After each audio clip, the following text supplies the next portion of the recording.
После 6 лет вынужденного простоя сегодня вновь открыл свои двери обновленный, полностью восстановленный кожевенный цех концерна «Сахабул». Начиная со второй половины 2014 года, концерн решил реанимировать, восстановить, возродить традиции якутского кожевенного дела. Сегодня кожевенный меховой цех является одним из 28 предприятий по всей России и единственным предприятием по переработке кожевенного сырья в Дальневосточном федеральном округе. Торжественное открытие началось с ознакомления модульной газовой котельной, который показал свою эффективность и экономию. Далее почетные гости, первый заместитель председателя правительства Петр Алексеев, заместители министров, приглашенные гости посетили пушно-меховую базу, кожевенный цех, ознакомили с цехом отделки кожевенного сырья. Он подогревает воду до определенной температуры. И вообще на всех барабанах у нас стоят счетчики. То есть какое количество воды заказываешь, столько и заливается. Последние годы действительно у нас производство не работало, производство кожи, да? Но все-таки мы нашли усилия, нашли кадры, какие-то финансовые средства и восстановили производство. Я думаю, это первые шаги наши. Мы должны наладить производство кожи путем заготовки у населения шкуры коровы, жеребятины, гарантируя, при том, что гарантированный сбыт уже будет всей продукции. И, конечно, хорошо, что мы уже какие-то рабочие места ввели. И пустующие здания, да, отапливаемые, они уже приносят какие-то деньги. И все это должно уже на рентабельный уровень выйти. Я думаю, это все получится. Сырье у нас местное, наши товары-производители сдают. Мы нынче закупили в близлежащих районов.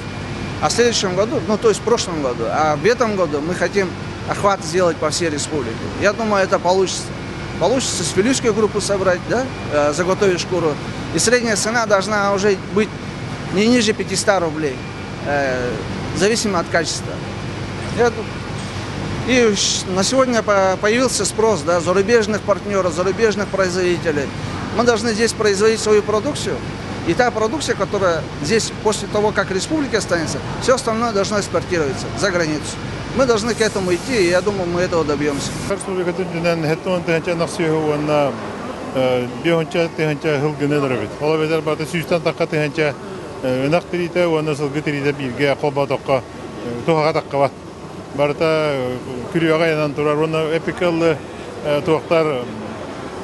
Били урукку технология болар мыһытнан били борстойдук жига өлөрөбүт онон болланы сүгэ буспыта бүгөндөн быһылыбыз быһанан быһылыбыз оллаак болан кына турба онон билген структурар республика бары улустаргар тугу убойне пуннары тутаттан онна полумеханизированный механизациялак убойне пуннары тутан онно сүйөнөлүрөктәкпит ол болланы кинетиритен онтон соготоккалахан барыакта улы бетер урукку курдугманда Ağlamıt bu tirini manna hoğutup kalamantан dokozlar halan uğraktaqıt.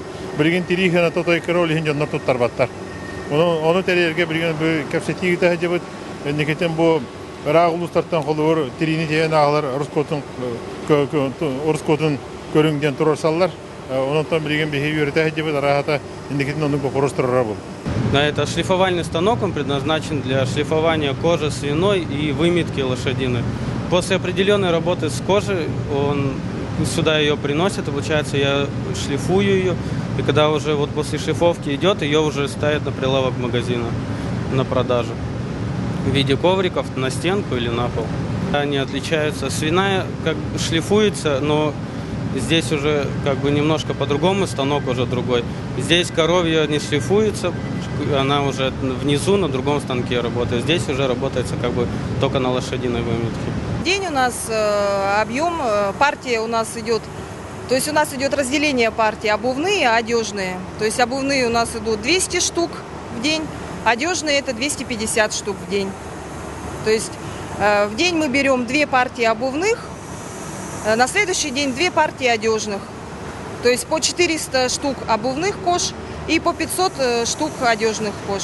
Да, у нас итальянское оборудование, естественно, как все оборудование высокотехнологичное. Тоже у нас лежат вот сейчас на данный момент под барабаном, это у нас не окрашенные кожи, это у нас дубленые кожи. То есть позеленели они у нас, это вот, такой цвет, скажем, такой зеленовато-голубоватый, да, это у нас и хром. То есть у нас хромовое дубление идет. То есть хром сам по себе он зеленый, то есть это химикат. И поэтому вот кожа получается вот такого цвета.